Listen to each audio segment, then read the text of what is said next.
ભગવાન રણછોડ ડાકોર વાળો આપણો બાપ એ પણ રાજી થાય, જરૂર રાજી થાય એવો છેલ્લો પ્રસંગ સાંભળજો. મને ગમે છે, મારી ખાસ ઈચ્છા છે.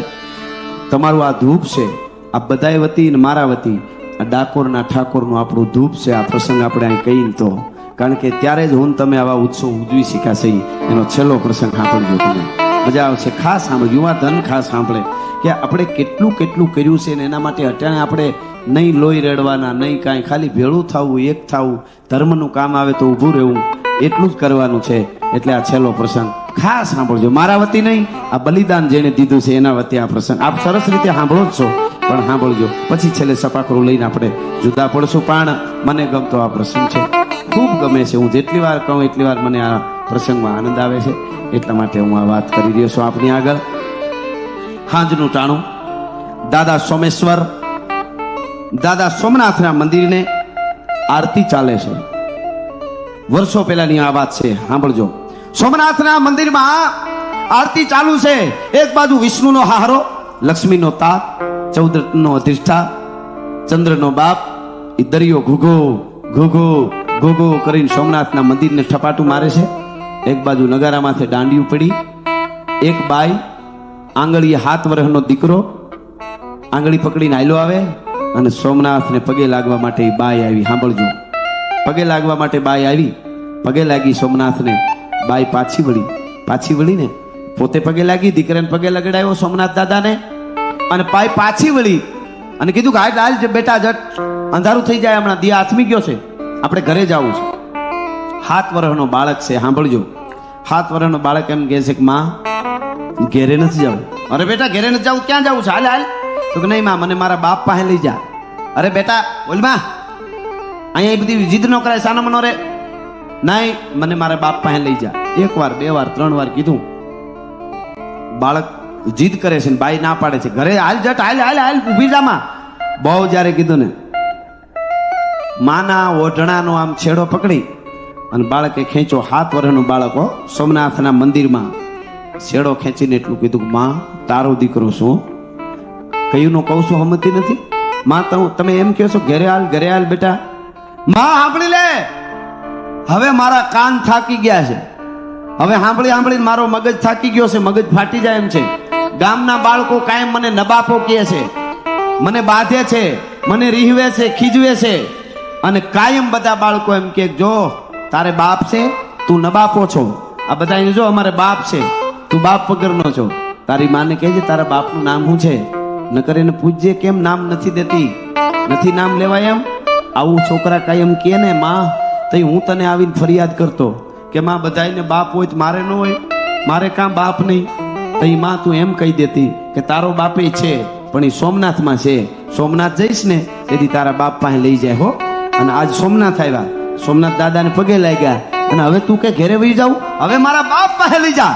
એટલે માએ કીધું બેટા જીદ ન કરાય, જો મંદિરમાં રહ્યો ઈ તારો બાપ, બસ. નહીં, એ દુનિયાનો બાપ છે, સોમનાથ છે. હું મારા બાપની વાત કરું છું માં. અને એ વખતે એ બાળક મારા બાપની વાત કરું છું એમ બાળકે કીધું. એટલે એની માએ કીધું તારા બાપ? તો કે હા. તો બેટા હવે સાંભળી લે, સાંભળી લે માં, કે મારો બાપ કોણ છે, નામ ન લેવાતું તેમ કે, તારી કાંઈ ભૂલ છે? અને ત્યારે આમ બાવડું પકડ્યું બાળકનું માએ, અને ઉપડતા પગે હાલી બાળકને ધોળવું પડ્યું. એમ હાલતી થઈ, હાલ તારા બાપ પાસે લઈ જાઉં. આ દુનિયાનો બાપ સોમનાથ છે ને, તું એમ કેશો ને તો સાંભળી લે. હવે તને હું કહું અને તું દુનિયાના બાળકો તને પૂછવા વાળા છે એને કહેજે.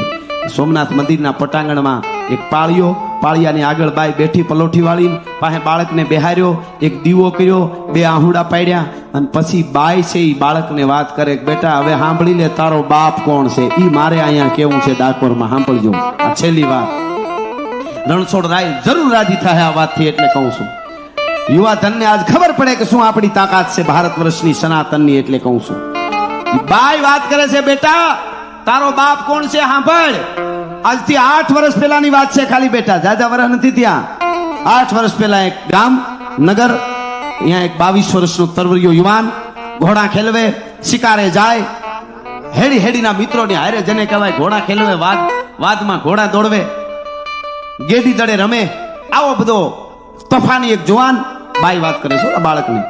સોમનાથ મંદિરના પટાંગણમાં એક પાળિયાની આગળ બેહી, અને ઈ ઘોડા ખેલવે. અને એમાં એક દિવસ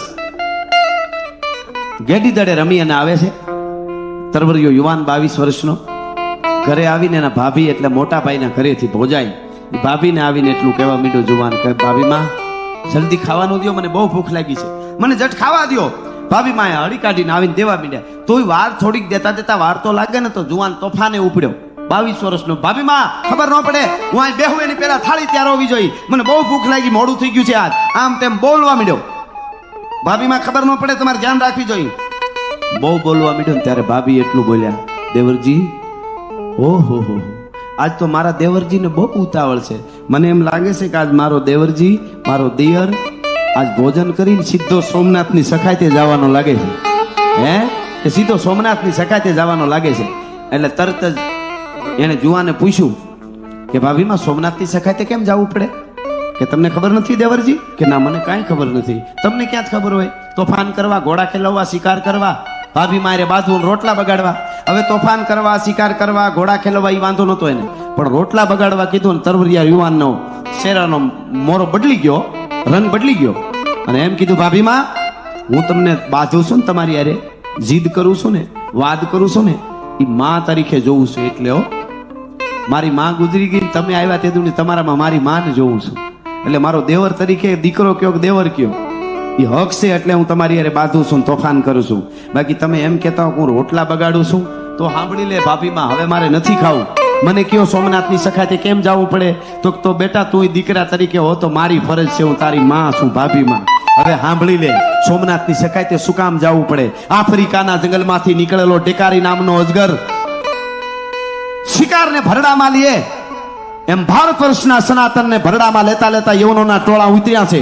અને આ નહીના તિથિએ, તેથી તારીખ નો બોલતા, તિથિ, આ નહીના તિથિએ જફરખાં છે સોમનાથના પટાંગણમાં ઉતરવાનો છે. અને દાદા સોમનાથના મંદિરને હતું નતું કરી નાખવાનો છે. તીડના તીડ ઉતરે એવા ટોળા ઉતરવાના છે. એટલે મને એમ થયું મારો દેવર સોમનાથ મંદિરને બચાવવા જવાનો હોય છે, એટલે તું તારે ખાઈ લે દેવરજી. અને ઊભો થઈ ગયો, પગે લાગીને ભાભીમાને અનાજને બેયને, ભાભીમાં હવે ન ખવાય. હે હવે ન ખવાય. કેમ? કે હું જાઉં છું સોમનાથની સખાતે. અરે નો જવાય ને, ઉંમર નાની છે, હજી બાળક કહેવાય. બેટા બેહી જા, ખાઈ લે, નો જવાય. તને ખબર પડે છે ન્યા હું છે ઈ? કે ભાભીમાં જે હોય હું જાઉં છું. નહીં, સાંભળી લે તો હવે તું તારા ઘોડા ઉપર સવાર થઈને હાથમાં ભાલું લઈ અને જંગલમાં સુવરની વાહે દોડ. અને ભાગે સુવર, ભાગતા ભાગતા બાગડતા બાગડતા બાગડતા બાગડતા કરતું તારો ભાલો મારીને ફરડક કરતું સુવરના વાહામાં પોરવી દે. અને જંગલી સુવર કરીને મરી જાય. એવું ન માનતો દેવરજી. કે તો કે તાણે તાણે અડધો બકરો ખાવા વાળા, તાણે તાણે ફંફલા ભરીને દારૂ પીવા વાળા, હાથીની હૂંટ જેવું ભૂજાવું વાળા, અરબસ્તાની ઘોડા માથે કાળા કપડામાં અનેક દુશ્મનો સોમનાથના પટાંગણમાં જફરખાની સેનાના ઉભા છે. ચારે બાજુ મોત મોત મોત મોત દેખાતું હશે. એની વચ્ચે દેવરજી તારે ઘોડો નાખવો પડશે, મોત સિવાય કાંઈ નહીં હોય. એની વચ્ચે ઘોડો નાખીને લડવું પડશે, તને ખબર છે? અને ઊભો થઈને, આ હા હા 22 વર્ષનો તરુણિયો યુવાનો ઊભો થઈને ભાભીને પગે લાગીને બોલ્યો, ભાભીમાં ઈ કદાચ તાણે અડધા બકરા ખાવા વાળા હોય તોય ભલે, અરબસ્તાની ઘોડા માથે હાથીની હૂંઠ જેવી ભૂજાવું વાળા દુશ્મન હોય કે ગમે એવા હોય, પણ દાદા સોમનાથની સાક્ષી, સોમનાથના પટાંગણમાં ઈ દુશ્મનના દાંત ખાટા નો કરી નાખું તો હમીરજી ગોહિલ નહીં. આ મારી પ્રતિજ્ઞા છે ભાભીમાં. કલ્પના કરજો કોક દી ગાય બેઠેલા જુવાનડાઓ, તાકાત શું હોય છે. અને સાહેબ મારે ટૂંકમાં કેવું છે, અહીંયા ડાકોરના ઠાકોરના સાનિધ્યમાં કેવું છે, આ બધા ભાવ અને ભક્તિનું ભાતું લઈને આવ્યા છો એટલે કહું છું, આ તમારે સાંભળી લ્યો ને, એ તમારું ધૂપ જ છે ભગવાનને. હું વાત કરું એ હું ધૂપ આપું છું. અને સાહેબ 200 રાજપૂતોને ભેળા કરી લઈ અને હમીરજી ગોહિલ અરઠીલામાંથી નીકળે છે. શું કામે? સોમનાથને બચાવવા માટે. આપણે ધર્મ માટે કાંઈ કરીએ ને એ બચાવી ન શકી તો એ કાંઈ આપણે ઓલું નથી. આપણે આપણી ભક્તિ પૂગી ગઈ. એ નીકળી ગયો 200 રાજપૂતોને ભેળા લઈ. એક માણહુર ગઢવી કરીને અમારા ચારણ ગઢવી હતા, એના મિત્ર હતા હમીરજી ગોહિલના, એને મોકલ્યા. અને ગામો ગામ કહેતા જાવ જેને આવવું હોય આવે, કોઈ જ્ઞાતિ હોય જાતિ હોય. અને તેથી ઇતિહાસ એમ કહે છે કે દલિત થી લઈને દરબાર સુધી, ઠાકોર, બીજા, ત્રીજા, રબારી, ભરવાડ, આયર, પટેલ, હુતાર, હઈ કોઈ બાકી નહોતા. કોક ને કોક લડવા આવ્યા હતા, પણ થોડા થોડા અહીં તો થોડા થોડા જ હોય ને, આ બહુ અઘરું છે ને, હાટુભાઈ ને લાડવા થોડા દાબડવા છે. પણ અહીંયા ઈ તો બધા માણોર ગઢવી ક્યાં નીકળતા કે અહીંયા 200 રાજપૂતો ને કુંવારા રાજપૂતોને લઈને હમીરજી ગોહિલ નીકળ્યા. ટૂંકમાં વાત કરું, સાંભળજો, ધર્મની શું તાલાવેલી છે. અત્યારે આપણે ખાલી આવા ઉત્સવોમાં હાજરી આપીને એક થાય તોય ઘણું છે. નીકળ્યા, વચ્ચે ગીર આવે છે, ગીર ગાંડી ગીરમાં વચ્ચે રાત પડી, ત્યાં રોકાણા. ભેગા રસોઈયા જે હશે તે ખાઈ પીને બધા હુઈ ગયા. 200 રાજપૂત હુઈ ગયા પાણાના ઓશિકા કરી. એક જણો જાગે છે. કોણ? હમીરજી ગોહિલ. એક પથ્થર ઉપર દઈને શેઠે જઈને બેસે છે. રાતે જોવે છે, અંધારામાં તમરા બોલે, ત્રામ ત્રામ ત્રામ ત્રામ, શિયાળિયું લાળી હુકી હુકી હુકી કરે. ગાંડી ગીરના ઊંડા ગાળામાંથી ક્યારેક ક્યારેક સિંહની ડણક સંભળાય અને શાંત વાતાવરણ, બધું અવાજ ગીરના સંભળાય. અને હમીરજી સાંભળે છે. એમાં રાતે એક કાને અવાજ પડ્યો હમીરજી ગોહિલને. અવાજ આવ્યો, જુદો અવાજ આવ્યો. કયો અવાજ? જે હમીરજી ગોહિલ ગીરમાં રોકાણા હતા અહીંયાથી થોડે દૂર લાખબાઈમાં કરી અને ચારણના આઈ હતા. એમનો એક દીકરો 20 દિવસ કે 15 દિવસ પહેલા ગુજરી ગયેલો. એટલે માને નીંદર ન આવે, રાત પડે તો માં મરસિયા ઉપાડે. ગુજરી જાય, કોઈ મરી જાય એની પાછળ ગાય, અને મરસિયો રાગ કહેવાય રુદનનો.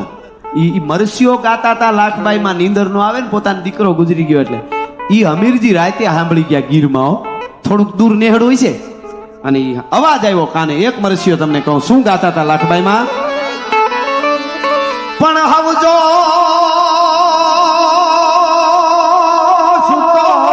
સંસાર, પણ હાયર ના જળ કોઈ દીસું એ નહીં. મારા ઘટમાં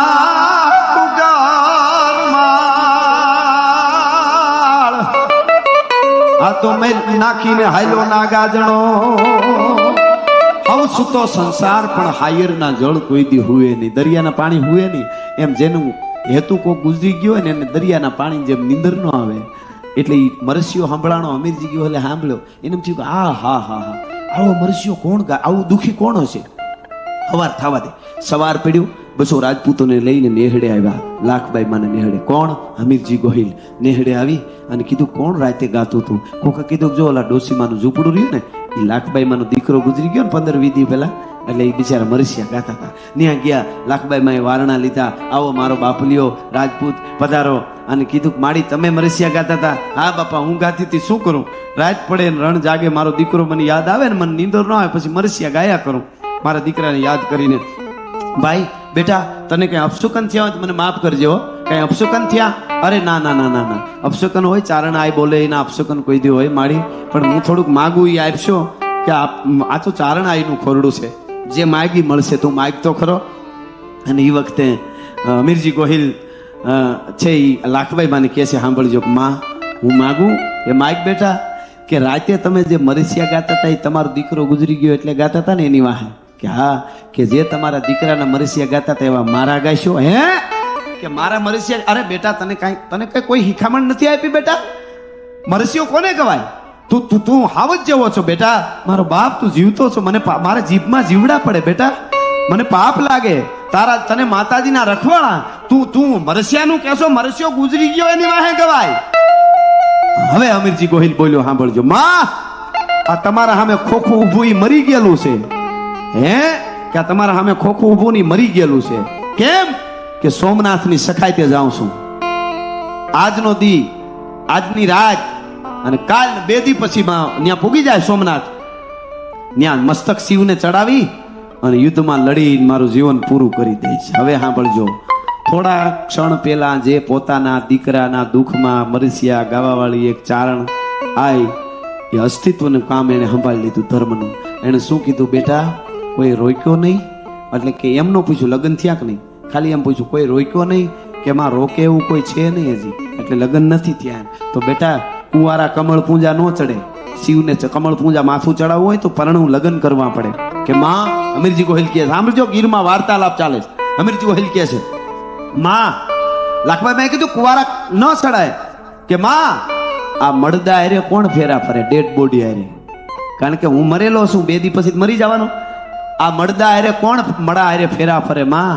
તેથી લાખબાઈ મેં કીધું કે મળદા હારે ફેરા ફરવા વાળી દીકરીઓ હજી સૌરાષ્ટ્રની ગીરની ધરતીમાં જીવે છે, એ ચિંતા તારે ન કરવાની હોય. સાંભળજો, લાખબાઈમાં એ કીધું કે અહીંયા ને અહીંયા રહેજે. બાજુમાં વેગળો ભીલ છે, એનું રાજ હતું ગીરમાં, ઘણી બધી ગીરમાં. અને એણે કીધું કે ત્યાં હું જાઉં છું, હું ત્યાંથી મારો માણસ બોલાવવા આવે એટલે તમે જલ્દી 200 જણા આવી જજો, આજના જ તમને પરણાવવા છે. ટૂંકમાં વાત કરું તો જલ્દ પૂગી જાય. લાખબાઈમાં જાય છે, અમીરજી ગોહિલ 200 રાજપૂતો અહીં રોકાણા લાખબાઈને નેહડે. બાજુમાં લાખબાઈમાં છે કોઈ ગાડામાં બેહીને કે જે રીતે ગયા છે ગયા, બાજુમાં વેગળો ભીલ. અને વેગળો ભીલ ભાઈ સુરવીર માણા હો, ગીરમાં એનું રાજ. અને વેગડા ભીલને જે ગયા એટલે વેગડો ભીલ રાજી થઈ ગયો, માં મારા નેહડું પાવન કર્યું, મારું ઝૂંપડું, મારા ઘર પાવન કર્યા, હું બહુ રાજી થયો. લાખબાઈમાં કીધું કે આજ માગવા આવીશું કાંઈક. વેગડો ભીલ કે ચારણા એ માગે માથું ન આપી દઉં તો વેગડો ભીલ નહીં. લાખબાઈમાં કે બેટા માથું દેવું હેલું છે, હું કાળજુ માગવા આવી છું. હે કે માથું દેવું હેલું છે, હું કાળજુ લેવા આવી છું. કે મારી કાંઈક ફોડ પડે, સમજણ પડે એવી વાત કરો નહીં. કે બેટા તારી દીકરી રાજલનું માગું લઈને આવી છું. 18 વર્ષની દીકરી હતી વેગડા ભીલની રાજલ. તારી રાજલનું માગું લઈને આવી છું. અરે એ તો સારી વાત છે માં, એમાં શું. કે પણ અમીરજી ગોહિલારે પરણાવવાની તારી દીકરી. કે અમીરજી ગોહિલારે કે હા, કે ઈ તો સોમનાથની સખાતે જાય છે એવું સાંભળ્યું છે. કે હા, કે માડી તો અમીરજી ગોહિલારે એનોય કઈ વાંધો નહીં, પણ ઈ તો જાય છે. તો કે જાય છે પણ આજે જ લગ્ન કરવાના. આજની એકની રાતનો તારી દીકરીનો ને એનો સંસાર, કાલે સવારે નીકળી જાય મરવા માટે. કે કાંઈ વાંધો નહીં માં, તમે જેમ કહો એમ, પણ મારી રાજલ બહુ લાડકી છે, જરાક હું પૂછી લઉં. અને કે પૂછી લે. રાજલ ગીરના હાગડાના લાકડાની ભીતુમાં ગાયરું કરતી હતી. 18 વર્ષની રૂપના આભરણ જેવી દીકરી ગાયરું કરતી હતી. હકીકતમાં મિત્રો રાજલ છે એ જેઠવા રાજપૂતોની દીકરી હતી. જેઠવા રાજપૂતો તુલસીશામની યાત્રાએ આવ્યા હતા અને ભીલોને ને રાજપૂતોને યુદ્ધ થયું. રાજપૂતો કપાઈ ગયા, રાજપૂતાણીઓ સાથે હતા એ બધા સતી થઈ ગયા. એક 5 વર્ષની દીકરી બચી, એનું બાવડું ચાલી અને રાજપૂત જેઠવા રાજપૂતે એ વેગડા ભીલના હાથમાં, દુશ્મનના હાથમાં દીકરીને બાવડું આપીને કીધું હતું કે આજથી આ તારી દીકરી, સારું ઠેકાણું જોઈને અને પરણાવી દેજે. ખાનદાની કેવી છે કલ્પના કરજો કોકથી. ઈ રાજલ આજ 18 વર્ષની થઈ હતી. વેગડા ભીલ એને બહુ લાડકી રાખતો હતો. એની હગી દીકરી, એને વેગડા ભીલને કોઈ દી વિચારાય નહોતો આવતો કે આ મારી હગી દીકરી નથી. એટલી દીકરી વાલી હતી એને. અને બેટા બેટા કર્યા કરે, દીકરીને બાપ કર્યા કરે. એટલે એને પૂછ્યું જઈને, રાજલ ગાયરું કરતી હતી ને કે બેટા રાજલ કે હા બાપુ, કે તારે લગ્ન કરવાના છે. તો ગાયર કરતા કરતા આમ વાહેનો જોયો, હરમાઈ ગઈ. નીચે જોઈને કે બાપુ મને કાં પૂછો. કે પણ અમીરજી ગોહિલારે કરવાના છે. કે બાપુ મને હરમાવોમાં, તમે મારા બાપ છો, પૂછવાનું ન હોય. કે બેટા આજે જ લગ્ન કરવાના. કે પણ બાપુ હું કામે પૂછો છો. કે પણ બેટા સાંભળ, અમીરજી ગોહિલ સોમનાથની સખાતે જાય છે અને તમારો આજના દીનો જ, આજની રાતનો જ આજ લગ્ન, આજની રાતનો એક સંસાર તમારો, એક રાતનો. કાલે સવારે અમીરજી ગોહિલ નીકળી જાય સોમનાથ માટે માથું ચડાવી દે. તો બેટા એક જ રાતનો તમારો સંસાર. અને તઈ ગાયરું કરતી કરતી આમ લટું કરીને હામી ફરી અને બાપને રાજલે કીધું હતું બાપુ એક રાતનો જ અમારો ઘરવા સંસાર રહેશે ને. કે હા, કે સૈયર પેરું ચૂડલો ઝીણી અખિયા લાલ, પછી ઘડી ભર રહું સુહાગડી તોય મારું આખું આખું ન્યા. આ કાયાનો કાંઈ ભરોહો નથી ક્યારે પડી જાય. પણ કરોડો લોકો છે ભારતમાં, એમાંથી જો અમીરજી ગોહિલ સોમનાથ માટે જાતો હોય તો ઘડીક માટે પણ એનો સંસાર છે જીવન હાથ જીવન જેવડો છે મારા માટે. ટૂંકમાં વાત કરું, 200 રાજપૂતોને બોલાવ્યા. મિત્રો ઇતિહાસ એમ કહે છે કે વેગડા ભીલે રાજલ અમીરજી ગોહિલના પરિણાવ્યા અને બીજા 200 રાજપૂતો કુંવારા હતા. 200 રાજપૂતોને ભીલ કન્યાઓ પરણી. ગીરમાં માંડવા નખાણા અમારો ગીરનો આ ઇતિહાસ છે. ભીલ કન્યાઓ પરણી 200 રાજપૂતોને. અને 201 રાજપૂતો એ લગ્ન થયા. અને લગ્ન થઈ અને જ્યારે કરિયાવર હાથગરણા કન્યાદાન દેવાનો સમય આવ્યો ને જ્યારે, ત્યારે 1100 ભીલ પોતાના મસ્તકે તરવારો રાખીને પ્રતિજ્ઞાઓ કરી કે અમે 1100 ભીલ આ દીકરીઓને કરિયાવરમાં અમારા માથા આપી છીએ. આ રાજપૂતોની પહેલા સોમનાથના પટાંગણમાં અમારા માથા પડી જાય, પછી રાજપૂતોના મસ્તક સુધી તરવારો આવશે, ત્યાં સુધી નહીં આવવા દઈએ. 1100 ભીલે પ્રતિજ્ઞા કરી. મંગળ વર્તાણા, મંગળ ગીતો ગવાણા. 13 વર્ષની, 15 વર્ષની, 18 ને 20 વર્ષની ઈ ભીલની દીકરીઓને પૂછવામાં આવતું હતું કે તમારે એક જ રાતનો સંસાર તોય તમે લગ્ન કરો છો. તો કે કરોડો ભારતીયો માંથી ખાલી 200 જણા સોમનાથ માટે જાતા હોય અને એનો કોઈ વંશ રહી જાય તો સનાતન માટે અમારે ઘણું છે. અમારી કાયાના અમારે મોહ ન હોય, અમારા સંસાર જીવનના મોહ ન હોય. અને એક રાત, બીજા દિવસનું હવાર, વેગડા ભીલે છેલ્લી વાર વેગડો ભીલે ભેળો નીકળી ગયો. એની 1100 ભીલ નીકળી ગયા અને હમીરજી ગોહિલે છેલ્લી વાર રાજલને રામ રામ કર્યા. એક રાતનો સંસાર રાજલે હમીરજી ગોહિલને છેલ્લા રામ રામ કર્યા. 200 ભીલ કન્યાઓએ 200 રાજપૂતોને છેલ્લા રામ રામ કર્યા. ત્યાંથી નીકળી ગયા અને મિત્રો બીજો દી અને સોમનાથના પટાંગણમાં આવ્યા. હો હા હા હા, સનાતન માટે મરવા માટે તરફ રહ્યા યુવાનો બધા પૂગ્યા. આમથી જે માણહુર ગઢવી જેટલાને લઈને આવ્યા હતા એ આવી ગયા. અને આમ જ્યાં નજર કરે ત્યાં તો એડી એડી એડી એડી એડી એડી એડી એડી મોત મોત મોત મોત. જફરખાની સેના હામી બરબસ્તાની ઘોડાઓની માથે ઘમાકા બોલતા હતા, ઢોસા વાગતા હતા, રડી બિબાંગ ધૂમ, રડી બિબાંગ ધૂમ, મારો મારો મારો. અને આ બાજુથી સોમનાથના મંદિરનો એક બાજુનો દરવાજો હમીરજી ગોહિલે સંભાળ્યો, એક બાજુનો દરવાજો વેગડા ભીલે સંભાળ્યો અને નારા નાગા મહાદેવ હાર કેતાની હારે ગંગ બાર જટ દાર મંડી યમ યાદ યંગ ચંગ લીંડ ચંડ યમ પાલ ચંદ બિંબ લાલ જ્વાલ યમ કંગ નંબુ ચંગ મુંડ માલિયમ.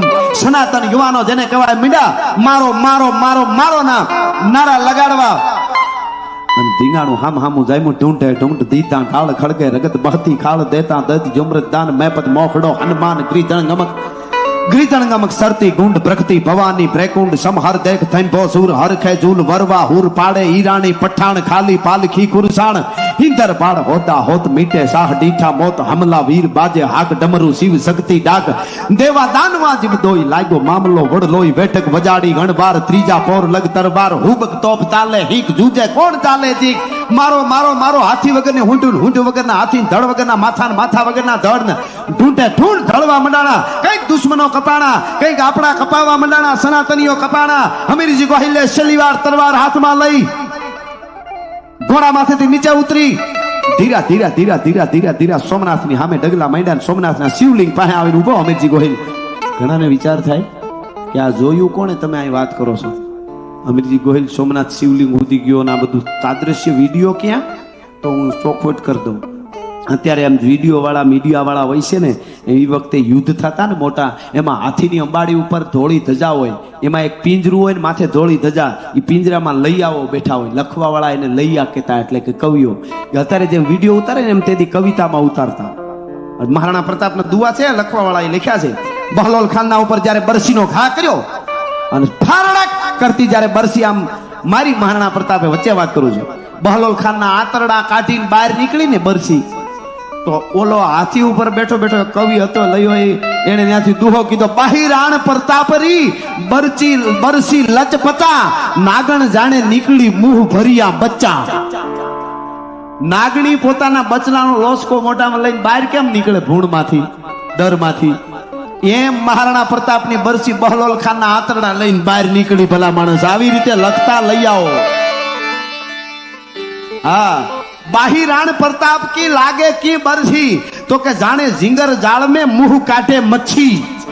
મહારાણા પ્રતાપની બરસી બહલોલ ખાનને આયા મારી અને આયા નીકળી.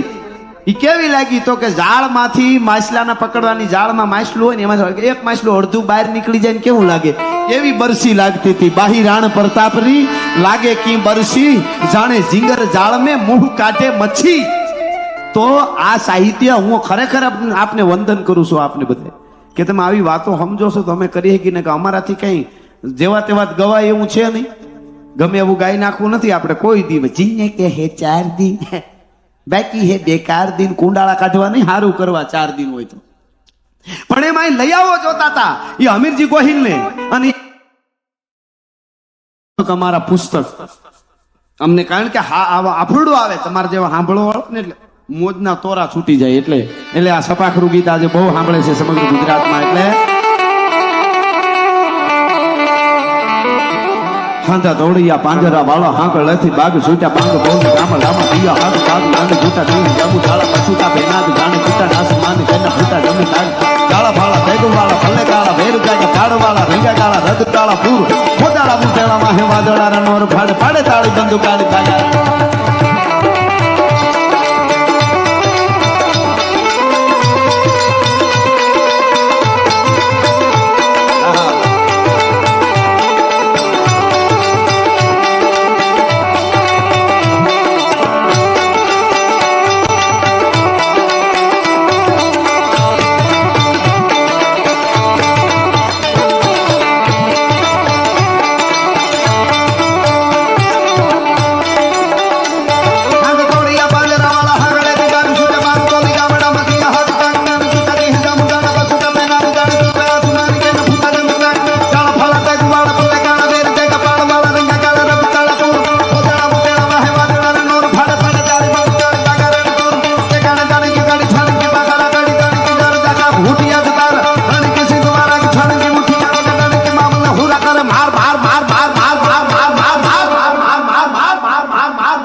રણમાં તો ધમવાને લંકા ઢાળા જેમાં હાલ્યા વેરી આંધા વાળા ગાળા દોડી આવી શેરી અને ઢોળ દીએ ગામા ડામા મીઠું વાને પાડે ધાડા હારી ધામરોળી વાળા કઈ